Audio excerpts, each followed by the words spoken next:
وعلى آله وأصحابه أجمعين.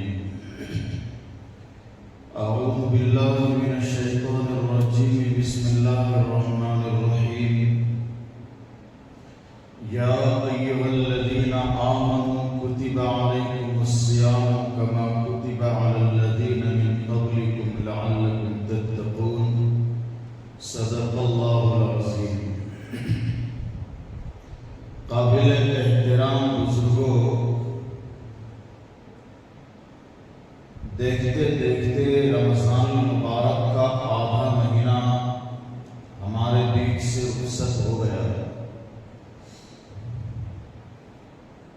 بہت سے خوش نصیب اللہ کے بندے وہ ہوں گے جنہوں نے شروع سے رمضان المبارک کی قدردانی کی، رمضان المبارک کے اوقات کو کام میں لاتے ہوئے اللہ کی عبادتیں کی، اور بہت کچھ جنہوں نے کم ٹائم میں لوٹ لیا ہوگا.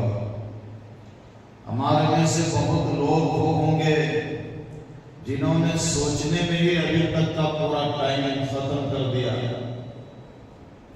کہ ابھی شروع ہوا ہے اور 15 رمضان گزر گئے.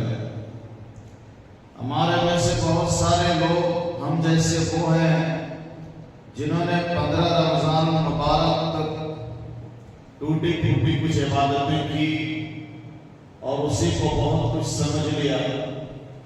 اللہ ہم سبوں کو رمضان جیسے مقدس مہینے کی قدردانی عطا فرمائے. جو دن باقی رہ گئے ہیں ان دنوں میں اللہ کی عبادت کی توفیق ملے، باقی دنوں کے انوار برکات اور رمضان کی رحمتیں ہم سب کو ملے، اس کے لیے دعاؤں کی ضرورت ہے. 2 جمعہ میں آپ کے سامنے بڑی قیمتی باتیں آئی ہیں اور مختصر میں نے بتایا کہ اس تمام عبادتوں کی ایک شکل ہوتی ہے، ایک جسم ہوتا ہے، ایک ظاہری صورت ہوتی ہے اور ایک باطن اس کا ہوتا ہے جس کو روح کہا جاتا ہے. میں نے بتایا تھا کہ نماز کی ایک صورت ہے جو شریعت نے طے کی ہے، روزہ کی ایک صورت ہے جو شریعت نے طے کی ہے، حج کی ایک صورت ہے جو شریعت نے طے کی ہے، تراویح کی ایک صورت ہے جو شریعت نے طے کی ہے. اس کی ایک صورت ہے یعنی ظاہری جسم جس کو بولتے ہیں، شکل. نماز کی نیت باندھنے سے لے کر سلام پھیرنے تک کی جو حرکتیں ہیں یہ نماز کی صورت ہے. سحری کا وقت ختم ہونے سے لے کر مغرب کی اذان تک کا جو وقت ہے اور جو ہم اپنے آپ کو تمام چیزوں سے روکے رہتے ہیں یہ روزہ کی صورت ہے. شریعت میں کسی بھی عبادت کی صورت بھی ضروری ہے اور اس کی روح بھی ضروری ہے. عبادت کو کوئی بگاڑ کے ادا کرے یعنی اس کی صورت ختم کر دے عبادت نہیں ہوگی، اور عبادت کی جو روح ہے وہ نکل جائے تو بھی عبادت نہیں ہوگی. اللہ ہم سب کو دونوں چیزیں عطا فرمائے کہ ہماری عبادتوں میں صورت بھی شریعت کے مطابق باقی رہے اور عبادتوں کی روح بھی باقی رہے. آج جو عنوان میں نے لیا ہے اور جس موضوع پر گفتگو کرنی ہے وہ سرکار عالم صلی اللہ علیہ وسلم کی وہی ایک ہی حدیث جس کو میں نے شروع میں پڑھا تھا کہ نبی نے فرمایا کہ یہ جو مہینہ ہے رمضان کا مہینہ شہر المواسات، یہ ہمدردی کا مہینہ ہے، غم خواری کا مہینہ ہے، ایثار کا مہینہ ہے. ایثار محبت، ہمدردی، غم خواری کا مہینہ ہے. اور اس کی روح میں نے بتایا کہ اس کی روح ہے سخاوت، کہ پروردگار اس مہینے میں اپنے بندوں کو سخاوت کی عادت ڈالنا چاہتا ہے. سخی بنو، ہمدردی کا مہینہ ہے، لوگوں کے ساتھ ہمدردی کرو. غمخواری کا مہینہ ہے، لوگوں کے غم کو بانٹو. ایثار کا مہینہ ہے، لوگوں کے ساتھ ایثار کرو، قربانی دو.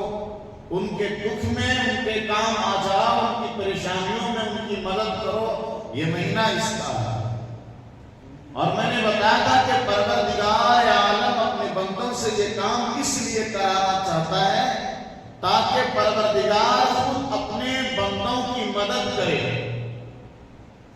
ہماری طرف سے ایثار کے نام پر، غمخواری کے نام پر، ہمدردی کے نام پر جو کچھ خرچ ہوتا ہے وہ ضائع ہونے والی چیز نہیں ہے۔ پروردگار خرچ کرانا چاہتا ہے تاکہ خرچ کا بدلہ پروردگار دے۔ میں نے پچھلے جمعہ میں پیارے پیغمبر کی حدیث آپ کو سنائی تھی، اور میں سمجھتا ہوں کہ آپ لوگوں کو حدیث یاد ہوگی، چھوٹی حدیث تھی اور بہت ہی آسان انداز میں ہم نے وہ حدیث آپ کو سمجھایا تھا کہ رمضان ہی نہیں، رمضان کے علاوہ دنوں میں بھی پروردگار اپنے 2 فرشتے کو آسمان سے نازل فرماتا ہے، زمین پر اتارتا ہے اور ایک دعا دے کر اللہ بھیجتا ہے۔ ایک فرشتہ ایک دعا کرتا ہے، دوسرا فرشتہ بد دعا کرتا ہے۔ یہ ڈیوٹی ہے ان دونوں فرشتوں کو، یہی ذمہ داری لے کر پروردگار ان دونوں فرشتے کو زمین پر بھیجتا ہے۔ صبح کے ٹائم میں شام تک دونوں فرشتے کا وہی کام رہتا ہے۔ ایک فرشتہ یہ دعا کرتا ہے، اللہم اعطی منفقا خلفا، پروردگار تیرے بندوں میں سے جو خرچ کرنے والے ہیں، جو کچھ وہ خرچ کر رہے ہیں، ان کو ان کا بدلہ عطا کیجیے۔ یہ فرشتہ دعا کرتا ہے، اور میں نے بتایا تھا آپ کو کہ فرشتہ اپنی مرضی سے کوئی کام نہیں کرتا کہ وہ آ گیا صاحب کہ آپ بہت خرچے کرتے ہیں لہذا ہم آپ کے لیے ذرا دعا کر دیتے ہیں۔ یہ ہم مولوی لوگ کرتے ہیں، جب آپ کو دیکھتے ہیں کہ نیک کام بہت بڑھ چڑھ کے کر رہے ہیں، ثواب کے کاموں میں بڑھ چڑھ کر حصہ لے رہے ہیں، تو ہم آپ کے پاس آ جاتے ہیں۔ کبھی آپ خود بلا لیتے ہیں، کبھی ہم خود سے پہنچ جاتے ہیں کہ صاحب آپ بڑے سخی آدمی ہیں، بڑے نیک آدمی ہیں، اللہ کے راستے میں بہت خرچ کرتے ہیں، تو دعا سے ہماری گفتگو کی شروعات ہو جاتی ہے۔ آخر بھی دعا کے ساتھ ہوتی ہے، شروع میں بھی دعا دیتے ہیں، آخر میں بھی دعا دیتے ہیں، اللہ آپ کو اور نوازے، تو یہ ہم اپنی مرضی سے کر لیتے ہیں۔ لیکن فرشتے کی جو صفات ہے وہ یہ ہے کہ وہ اپنی مرضی سے ایک کام بھی نہیں کرتے۔ پروردگار نے آسمان سے اتارا، دعا بھی پروردگار نے لے کر بھیجا، دعا بھی اللہ نے سکھلایا اور کہا میرے بندے کے لیے دعا کرنا جا کے، یہی تمہاری ذمہ داری، یہی تمہارا کام ہے۔ تو ایک فرشتہ جب یہ دعا کرے کہ پروردگار اس مہینے میں اور عام دنوں میں تیرے راستے میں جو خرچ کرتا ہے تو اس کو اس کا بدلہ عطا فرما، تو ظاہر بات ہے بدلہ ملنے میں کوئی شک نہیں ہے، کیونکہ اللہ نے یہ دعا لے کر بھیجا، فرشتے دعا کر رہے ہیں، اس کے قبول ہونے میں کوئی شک نہیں ہے۔ پر بات یقین کی ہے، ہمیں اور آپ کو اس بات کا یقین ہو رہا ہے کہ نہیں ہو رہا ہے یہ دیکھنا ہے۔ دوسرا فرشتہ جو بد دعا کرتا ہے نا، یہ بد دعا کے الفاظ میں نے پچھلے جمعہ میں آپ کو نہیں سنایا۔ وہ فرشتہ بد دعا کرتا ہے، اللہم اعطی ممسکا تلفا، پروردگار جو اپنا مال بچا کے رکھ رہا ہے نا، یہ فرشتہ کہہ رہا ہے، میرے الفاظ نہیں، اللہ کا بھیجا ہوا فرشتہ اللہ کی اجازت سے، اللہ کی ذمہ داری دینے سے یہ دعا کرتا ہے، اللہم اعطی ممسکا تلفا، پروردگار جو تیرا بندہ اپنا مال بچا کے رکھتا ہے، روک کر رکھتا ہے، خرچ نہیں کرنا چاہتا ہے، اے اللہ تو اس کے مال کو ضائع فرما دے، اس کے مال کو برباد کر دے۔ یہ بد دعا کسی مولوی کی نہیں ہے، یہ بد دعا کسی غریب عام انسان کی نہیں ہے، یہ بد دعا فرشتہ کر رہا ہے، اور فرشتے کو اس بد دعا کی ذمہ داری پروردگار کی طرف سے ملی ہے، جو صبح سے لے کر شام تک یہ الفاظ اللہ کی بارگاہ میں کہتا ہے کہ اے اللہ جو لوگ اپنا مال بچا کے روک کے رکھنا چاہتے ہیں، وہ خرچ نہیں کرنا چاہتے ہیں، ہزاروں بار انہوں نے تقریریں سنی ہے، ہزاروں بار انہوں نے بیانات سنے، قرآن کی آیتیں بھی سنی، حدیث رسول بھی انہوں نے سنا، لیکن پھر بھی اس کا دل خرچ کرنے کو نہیں چاہتا ہے، اپنا مال گن گن کر روک روک کر رکھتا ہے، تو فرشتہ کہتا ہے پروردگار اس کے مال کو تو ضائع فرما دے۔ تو جب فرشتہ ہی کہہ رہا ہے کہ اللہ تو اس کے مال کو برباد کر دے، تو پھر اس کے مال کے برباد ہونے میں کوئی شک نہیں ہے۔ 100% اس کا مال برباد ہوگا، 100% اس کا مال ضائع ہوگا، ضائع ہونے کے بہانے لگیں گے، مال برباد ہونے کے بہانے لگ جائیں گے، اور مال برباد ہوگا، اس راستے سے اس راستے سے، اس بہانے اس بہانے، کچھ نہ کچھ بہانہ آئے گا، مال ضائع ہوگا۔ 10 روپے 100 روپے 1000 روپے جو تم اپنی گڈی میں سے نکال کے خرچ نہیں کرنا چاہتے تھے، اللہ بہانہ بھیجے گا، لاکھوں خرچ ہو جائے گا، تم کو پتہ نہیں چلے گا۔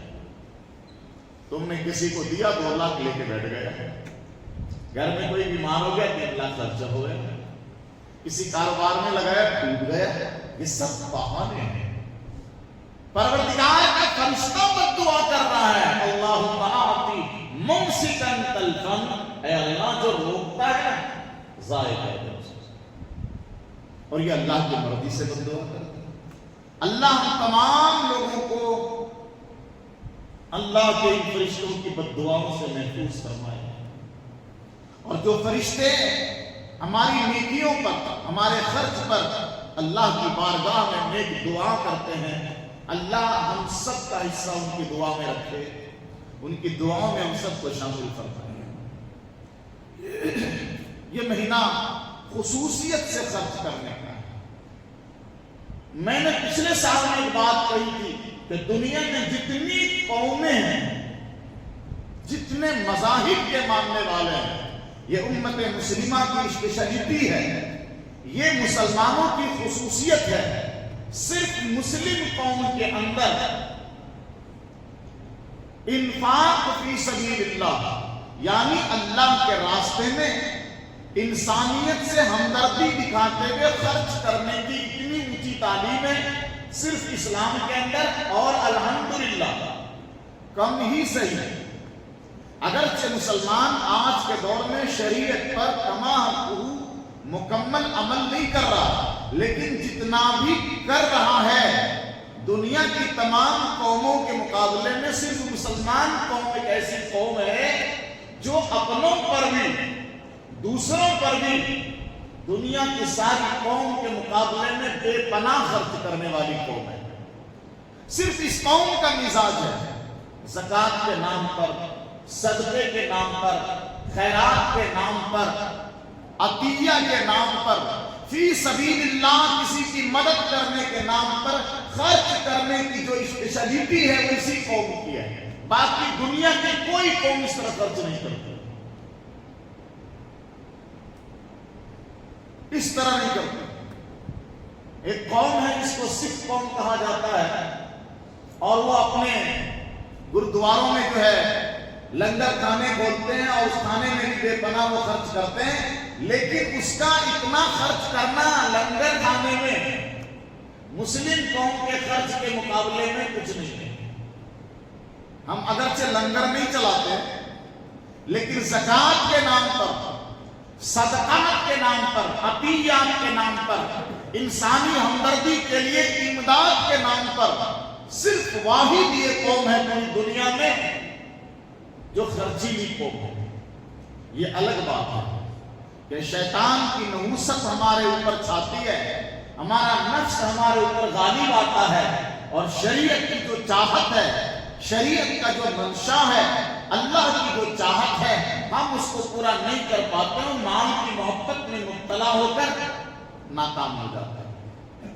ورنہ پروردگار نے جو ہدایت دی ہے، اگر اس ہدایت کے مطابق مسلمان اپنے مال کی زکوٰۃ نکالے، مسلمان اپنے مال اور جان کا صدقہ نکالے، مسلمان انسانی ہمدردی کے ناطے امداد کے لیے آگے بڑھے، پھر دنیا میں انسانی ہمدردی کا ایک نیا انقلاب آ جائے۔ اللہ ہم سب کو اپنے مال کی اس کے حق کے مطابق زکوٰۃ ادا کرنے کی توفیق عطا فرمائے۔ یہاں رک کر ایک چیز بتاتا ہوں، کبھی کبھی سوال ذہن میں آتا ہے اس انسان کے دماغ میں جس کو خرچ کرنے کا من نہیں کرتا ہے، جس کے دماغ میں مال کی محبت ہے، کہ کیوں اپنا پیسہ کما کے ہم زکات نکالیں۔ پہلی بات تو یہ ہے کہ اللہ کا حکم ہے، اللہ نے جہاں کہیں بھی قرآن میں خرچ کرنے کا حکم دیا ہے نا، پورے قرآن میں جہاں کہیں بھی خرچ کرنے کا حکم دیا ہے وہاں ایک بات اللہ نے کہی ہے، بڑی پیاری بات کہی ہے، یا ایھا الذین آمنوا انفقوا مما رزقناکم، یہ الفاظ ہیں، یا ایھا الذین آمنوا انفقوا مما رزقناکم، اے ایمان والوں تم خرچ کرو اس چیز میں سے جو ہم نے تم کو رزق میں دیا ہے۔ یہ بات ہر جگہ اللہ کہتا ہے، مما رزقناکم، میرے بندو تم جو خرچ کرتے ہو یہ تیری چیز نہیں ہے، ہم نے تم کو دیا ہے، تو میری دی ہوئی چیز ہے، اس میں سے خرچ کرو۔ اور اس راز کو، اس نقطے کو جو ایمان والا سمجھ لیتا ہے نا، پھر مال نہیں، جان دینے کے بعد بھی بالفاظ شاعر جان دی ہوئی اسی کی تھی، جان دی ہوئی اسی کی تھی، حق تو یہ ہے کہ حق ادا نہ ہوا، جان بھی اپنی اللہ کے راستے میں دے دیا تو کیا کر لیا تم نے؟ جو جان اللہ کے راستے میں دی وہ تو اسی کی عطا تھا، اسی کی دی ہوئی تھی، جان دی ہوئی اسی کی تھی، حق تو یہ ہے کہ حق ادا نہ ہو، اللہ کے راستے میں دینے کا جو حق تھا وہ ہم سے ادا اس لیے نہیں ہوا کہ ہماری کچھ تھی ہی نہیں، ہم کیا حق ادا کریں؟ پروردگار کا دیا ہے، جو کچھ ہمارے پاس ہے سب رب کا دیا ہوا، لیکن پھر بھی اللہ اپنے ہی دیے ہوئے مال میں سے جو خرچ کرنے کا حکم دیا ہے نا، زکات نکالو، ایمان والو تمہارے دماغ پر یہ بوجھ نہیں ہونا چاہیے، اس کے راز کو سمجھو کہ پروردگار نے جو زکات ادا کرنے کا حکم دیا ہے اس میں کئی باتیں ہیں، کئی ساری باتیں ہیں۔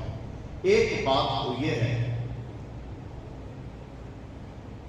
عام چیزیں جو ضرورت سے زائد ہیں تمہارے پاس، عام چیزیں، خاص نہیں، دو الفاظ ہیں، ایک تو ضرورت سے زیادہ اور ایک عام چیزیں ہیں، عام استعمال کی چیز، اس میں سے جو ضرورت کی سے زائد چیز ہے نا اس میں نکالنا ہے۔ عام چیزیں کیا ہیں؟ جس زمانے میں قرآن اترا درہم و دنانیر کا دور تھا، سونے چاندی کے سکے چلا کرتے تھے، تو وہ بھی اماؤنٹ کی شکل میں تھے، وہ بھی رقم کہلاتی تھی، تو سونے چاندی عام چیز تھی اس زمانے میں، اور آج بھی عام ہے، آج بھی عام ہے، لوگوں کے پاس پیسے کم ملیں گے، سونے زیادہ ملیں گے، جس کو مال بولتے ہیں، مال خرید کے رکھتے ہیں، عام چیزیں۔ تو اس عام چیز میں اللہ نے زکات فرض کی اور یہ کہا تمہاری ضرورت سے جو زائد ہے نا اس میں سے دینا، تمہاری جو ضرورت کے اندر ہے اس میں سے مت نکالنا۔ اب کیسے پتا چلے گا کہ ہماری ضرورت سے زیادہ کیا ہے اور ہماری ضرورت کے اندر کیا ہے؟ یہ معلوم کیسے ہوگا؟ تمہاری ضرورت سے زیادہ ہے تو اس میں سے نکالو، تمہاری ضرورت کے اندر ہے اس میں سے مت نکالو۔ کتنے قریب ہے، دیا رب نے، حکم اللہ دے رہا ہے، کہہ رہا ہے کہ میرے بندو زکات فرض ہے تمہارے اوپر، لیکن عام چیزوں میں ہے، تمہاری ضرورت سے جو زیادہ ہے اس میں سے نکالنا۔ اب ضرورت سے زیادہ مال، مثال کے طور پر ایک نصاب بتایا شریعت نے کہ 52.5 تولہ چاندی غالباً 620 گرام ہوتا ہے، 52.5 تولہ چاندی، اتنی چاندی تمہارے پاس ہے، یا سونا چاندی ملا کر کے 52.5 تولہ یعنی 620 گرام چاندی کے قیمت کے برابر یہ مال ہے، اس کی قیمت اتنی لگے گی کہ سارے 620 گرام چاندی تم خرید سکتے ہو. اتنا مال ہے دونوں ملا کے، یا اتنا اماؤنٹ ہے رقم کی شکل میں آپ کے پاس ہے. بات سمجھ رہے ہیں؟ 620 گرام چاندی خریدنے کے برابر آپ کے پاس پیسے ہیں، یا 620 گرام چاندی ہے، یا سونا اور چاندی دونوں ملا کے 620 گرام چاندی کی قیمت ہو جاتی ہے اس کی. اللہ کہتا ہے ابھی رکو، یہ دیکھنا کہ یہ جس ٹائم سے تمہارے پاس ہے اس ٹائم سے ابھی تک 1 سال ہوا کہ نہیں ہوا. جس ٹائم سے یہ مال تمہارے پاس ہے 1 سال پورے ہوئے کہ نہیں ہوئے؟ ہاں 1 سال سے رکھا ہوا یہ مال، 1 سال ہوئے پورے. پتا چلا کہ 1 سال کے بعد بھی ابھی تک تمہارے پاس اتنا مال ہے، یہ تیری ضرورت سے زیادہ ہے، ورنہ خرچ کیوں نہیں ہوا؟ تیری ضرورت کے اندر کی چیز ہوتی خرچ ہو جانا تھا. 1 سال سے اتنے پیسے تیرے پاس رکھے ہوئے ہیں، اس سے پتا چلا کہ تمہاری ضرورت سے زیادہ ہے. اب جب ضرورت سے زیادہ ہے اتنا پیسہ تمہارے پاس، اب اللہ کہتا ہے کہ اس میں سے نکالنا ہے. پورا نہیں نکالنا، آدھا بھی نہیں نکالنا، مختصر.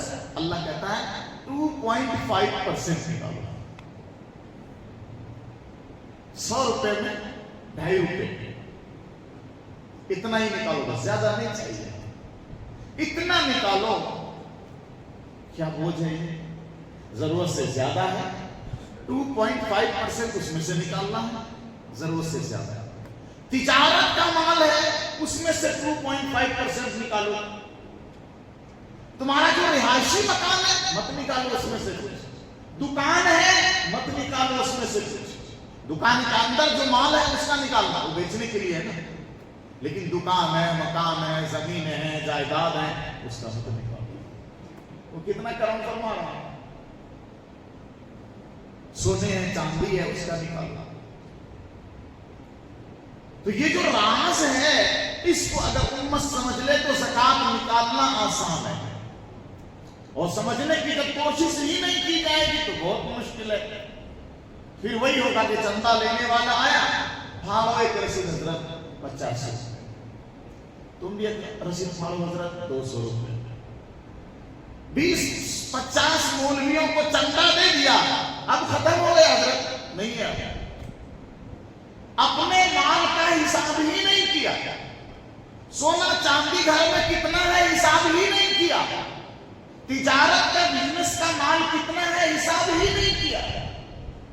بینک میں جتنا مال گروی رکھتا ہے اس کا حساب ہی نہیں کیا. چندہ دے دیا، ہو گیا. جتنے مال ہیں آپ کے پاس سب کا حساب کرنا پڑے گا، اور سارے مال کا 2.5% آپ کو نکالنا ہی پڑے گا.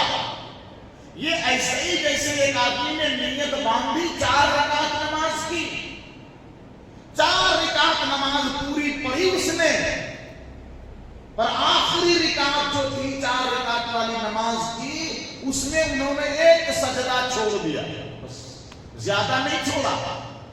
پوری 4 رکعت پڑھی انہوں نے، ایک سجدہ صرف چھوڑا ہے، زیادہ نہیں، صرف ایک سجدہ چھوڑا. نماز ہو گئی، ایک ہی سجدہ تو چھوٹا نہیں ہے، زیادہ تو نہیں چھوٹا نا.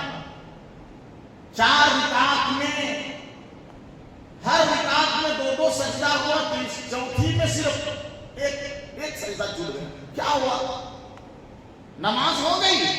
نہیں ہوئی. کیوں نہیں ہوئی؟ صورت بگاڑ دی نا تم نے، ہاتھ توڑ دیا تم نے نماز کا، وہ صورت بگڑ گئی، نماز نہیں ہوئی. زکات کی بھی صورت یہ ہے کہ جتنا مال ہے سب کا رتی کا حساب کرو، اور اپنے سارے مال کا 2.5% زکات نکالو. وہ تیری چیز نہیں ہے. صرف چندہ دے دینے سے زکات ادا نہیں ہوتی ہے، اور جب زکات حساب کر کے نہیں نکالو گے نا تب اللہ قرآن میں کہتا ہے یوم یحمى علیہا فی نار جہنم فتقوی بہا جباہہم وجنوبہم وظہورہم.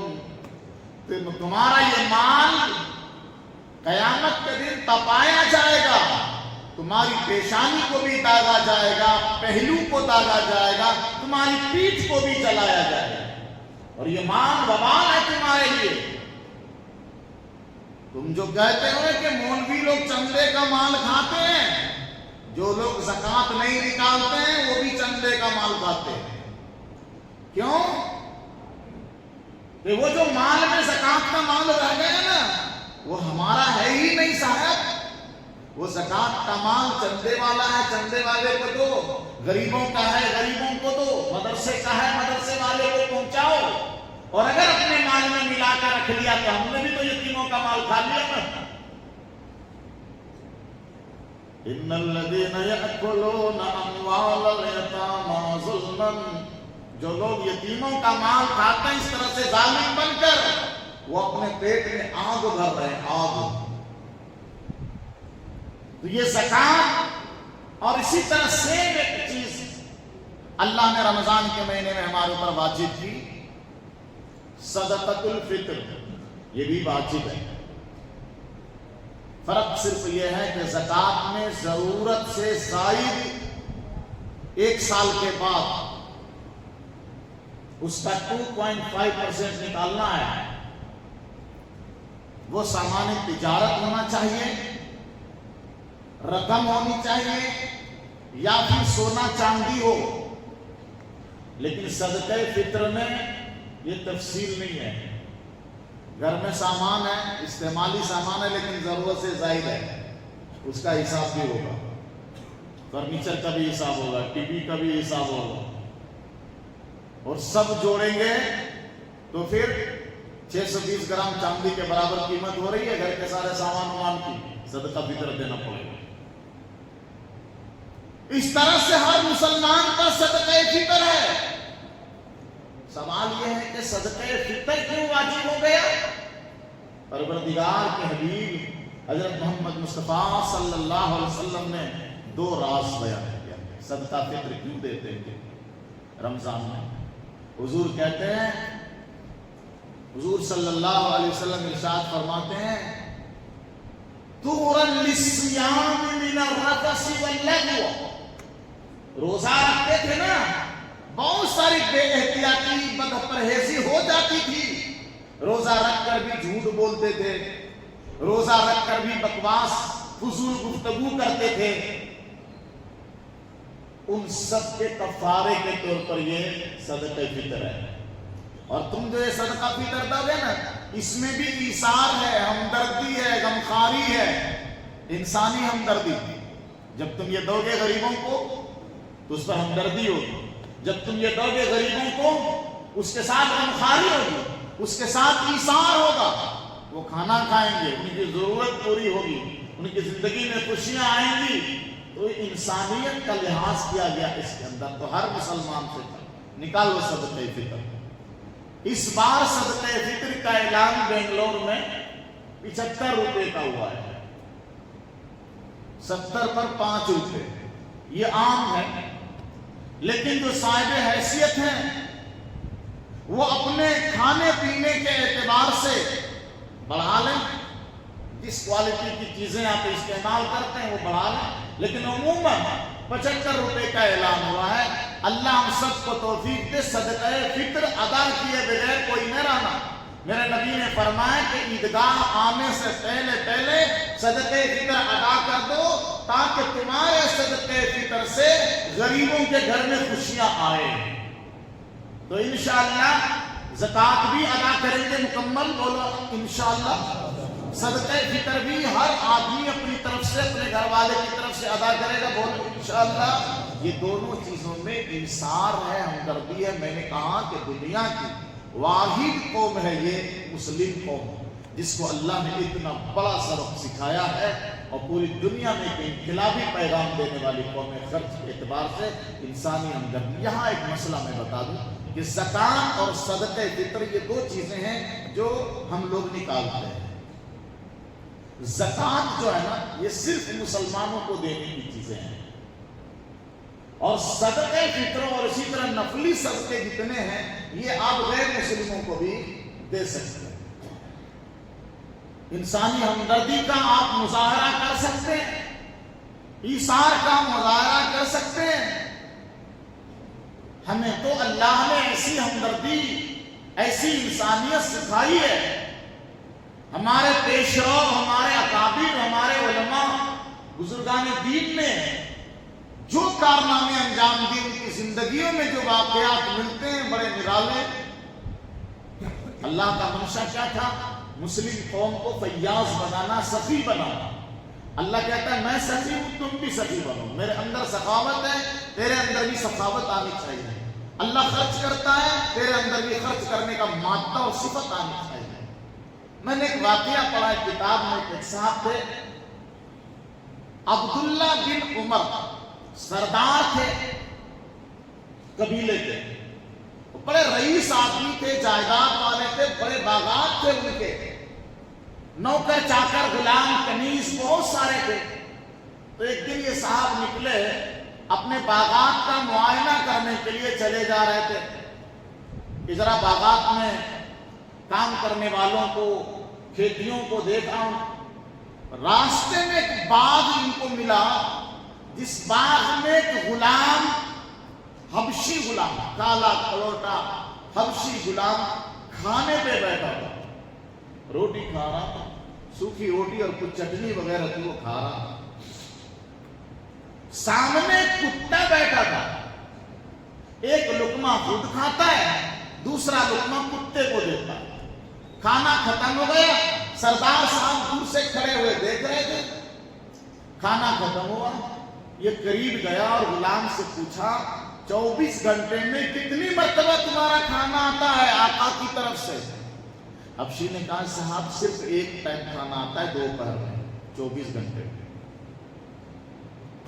تو رات میں کیا کھاتے ہو؟ انہوں نے کہا رات میں دن کا ہی بچا ہوا کھانا رکھ لیتا ہوں اور رات میں کھا لیتا ہوں۔ سردار نے کہا، سردار بولے تو یہ سکھ سردار نہیں، وہ چودھری تھا کوئی، عبداللہ بن عمر نام۔ انہوں نے کہا ابھی تو تم نے اپنا پورا کھانا آدھا خود کھایا، آدھا کتے کو کھلایا، پھر رات میں کیا کھاؤ گے؟ اس نے کہا صاحب صبر کر لیں گے، صبر کر لیں گے، اس لیے کہ یہ کتا میرے سامنے سسک رہا تھا، میرا کھانا آیا، مجھے لگا یہ کتا بھوکا ہے، میں شرم سے مرا جا رہا تھا کہ میں کھاؤں اور یہ کتا بھوکا سسکتا رہے، یہ میرے سے نہیں ہو سکتا، تو اس لیے میں نے آدھا خود کھایا، آدھا ان کو کھلا دیا۔ رات کا مالک بھی اللہ ہے، رات کا رازق بھی اللہ ہے، اللہ کھلائے گا، کھلا دیا کتے کو۔ یہ بات اس سردار کو بڑی پسند ہے، کہا کہ یہ باغ کس کا ہے جس کے یہاں تم کام کرتے ہو؟ تو کہا فلاں صاحب ہے، وہ فلاں بستی میں بازو میں رہتے ہیں۔ وہ چودھری عبداللہ بن عمر وہیں سے اپنا کام چھوڑ کر باغ کے مالک کے پاس گیا۔ بڑا انمول واقعہ ہے، ذرا غور سے سنیں۔ وہ باغ کے مالک کے پاس گئے اور ان سے جا کے کہا صاحب آپ کا جو غلام باغ میں رہتا ہے آپ اس کو بیچنا چاہو گے؟ باغ والے نے کہا اگر آپ کو ضرورت اور خریدنا چاہتے ہیں تو ہم بیچ دیں گے۔ پھر اس نے سوال کیا کہ وہ باغ جو آپ کا ہے وہ بیچنا چاہو گے؟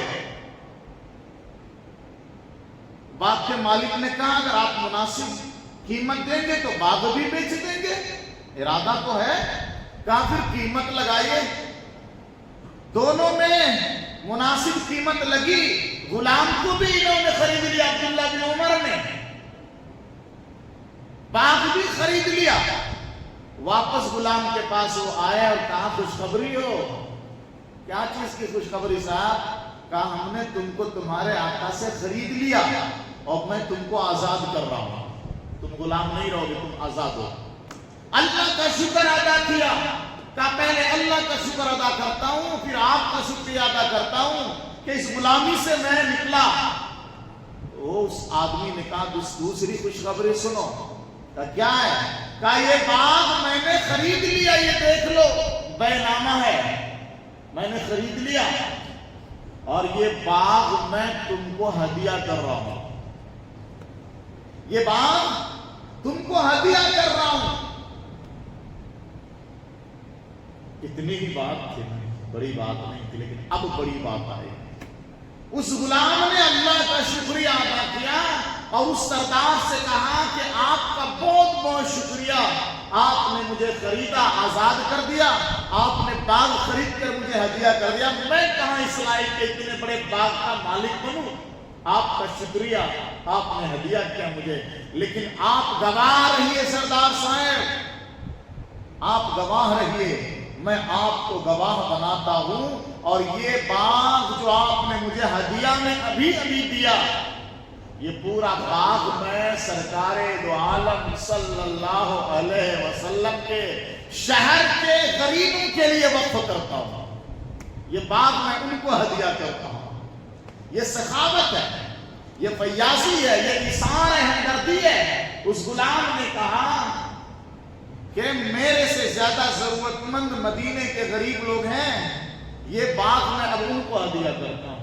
سردار نے پوچھا تیرا حشر تو اب اور خراب ہوگا، پہلے تو غلام تھا تو کھانا ان کے گھر سے آ جاتا تھا، اب تو آزاد ہو گیا، خرچے کے لیے یہ باغ تھا، یہ باغ تو نے مدینے کے غریبوں کو ہدیہ کر دیا، اب تیرا کھانا کہاں سے آئے گا؟ اس غلام نے کہا جس پروردگار نے پہلے کھلایا، جس پروردگار نے مجھے آزاد کرایا، جس پروردگار نے اتنا بڑا باغ مجھے ہدیہ کرایا، وہی پروردگار بعد میں میرے کو کھانا کھلایا۔ یہ ایثار ہے، یہ ہمدردی ہے۔ اللہ ہم سب کو یہ عطا فرما دے۔ رمضان کے چند دن بچے ہیں میرے دوستوں، ان اوقات کی، ان دنوں کی قدر کر لیں ہم اور آپ۔ ایک تو یہ کہ سرکار دو عالم نے فرمایا کہ رمضان میں ہر دن اور رات میں، ہر دن اور رات میں ایمان والے بندے کی ایک دعا ضرور قبول ہوتی ہے۔ ایمان والے بندے کی دن میں ایک، رات میں دو ہو گئی، ہر دن اور ہر رات میں ایک دعا ضرور قبول ہوتی ہے۔ تو ہم اور آپ کے جیسا بد نصیب کون ہوگا جو اتنے مقبول مہینے میں پروردگار کے دربار میں آ کر اپنی حاجت، اپنی ضرورت، اپنی پریشانیوں کے بارے میں دعا نہیں کرتے؟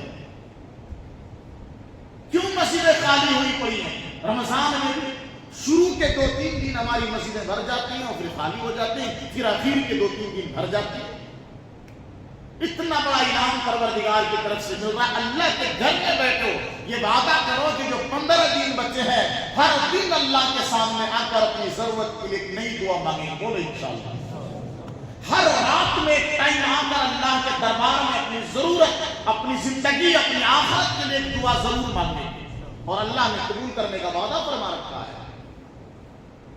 اور اتنے مقدس مہینے میں نہ جانے اگلے سال ہمیں زندگی ملے نہ ملے، ہمارے اور آپ میں سے کون موجود رہے نہ رہے، اللہ نے غنیمت کا موقع دیا ہے۔ اللہ کے خزانے سے ہم کھاتے ہیں، اللہ عطا کرتا ہے، اور اللہ ہی کے راستے میں خرچ کرنے کی اللہ ترغیب دیتا ہے۔ تو ابھی تک جنہوں نے زکوٰۃ نہیں نکالی ہے وہ حساب کر کے اپنی زکوٰۃ نکالو، اور اپنی زکوٰۃ کی رقم میں سے سب سے پہلے میں یہ درخواست کروں گا کہ اپنے مدرسے کو دو۔ کون سا مدرسہ؟ جو آپ کی مسجد میں چل رہا ہے، جامعہ الخیر، اس مدرسے کو دو۔ آپ کے اڑوس پڑوس میں جو غریب ہیں ان کو دو، آپ کے رشتہ داروں میں جو غریب ہیں ان کو دو، آپ کے کام کرنے والوں میں جو غریب ہیں ان کو دو، آپ کے دوستوں میں سے جو غریب ہیں ان کو دو۔ پہنچاؤ ان کو، عزت و احترام سے پہنچاؤ، ادب سے پہنچاؤ، اور صدقۃ الفطر ابھی سے نکالنا شروع کر دو، اور غریبوں کو پہچانو، ضرورت مندوں کو پہچانو۔ زکوٰۃ کے سلسلے میں مسئلہ یہ ہے کہ ایک تو زکوٰۃ حساب سے نکالنا، اور جس کو زکوٰۃ دے رہے ہیں ان کے حالات بھی معلوم کرنا ہے، یہ زکوٰۃ کا مستحق ہے یا نہیں ہے۔ آپ نے معلوم کیا، پتہ چلا، اور غالب گمان بھی لگا کہ نہیں یہ مستحق ہے، دے دیا، بعد میں پتہ چلا کہ نہیں انہیں تو مالدار تھا، تو آپ کی زکوٰۃ ہو گئی۔ آپ کو معلوم کرنا ضروری تھا، آپ نے معلوم کیا، معلوم کرنے میں مسٹیک ہو گیا کوئی مسئلہ نہیں، لیکن معلوم نہیں کیا، جو آیا دے دیا زکوٰۃ کا مال اٹھا کے، تو اگر غلط جگہ پر زکوٰۃ گئی آپ کو زکوٰۃ ادا نہیں۔ بہت سارے لوگ کیا کرتے ہیں، زکوٰۃ نکالتے ہیں اور زکوٰۃ کا مال اپنے ہی گھر میں رکھ لیتے ہیں، وہ وقتاً فوقتاً غریبوں کو دیتے ہیں۔ مسئلہ یہ ہے کہ جتنی زکوٰۃ غریبوں کے ہاتھ میں چلی گئی وہ ادا ہوئی ہے، اور جتنی رقم آپ کے گھر میں رکھی ہوئی ہے ادا نہیں ہوئی ہے۔ الگ رکھ لینے سے زکوٰۃ ادا نہیں ہوتی ہے۔ ایک باکس سے نکالا، دوسرے باکس میں رکھ لیا، یہ زکوٰۃ کی رقم ہے، اور پورے سال جو غریب لوگ آ رہے ہیں ان کو دے رہا، اچھا ہے، لیکن جتنا دیا ہے آپ نے وہی ادا ہوا ہے، اور جتنی رقم آپ کے پاس رکھی ہوئی ہے وہ ادا نہیں ہوئی ہے۔ اس بیچ اگر انتقال ہو گیا تو جواب دینا پڑے گا وہاں۔ اللہ ہم سب کو ہدایت دے۔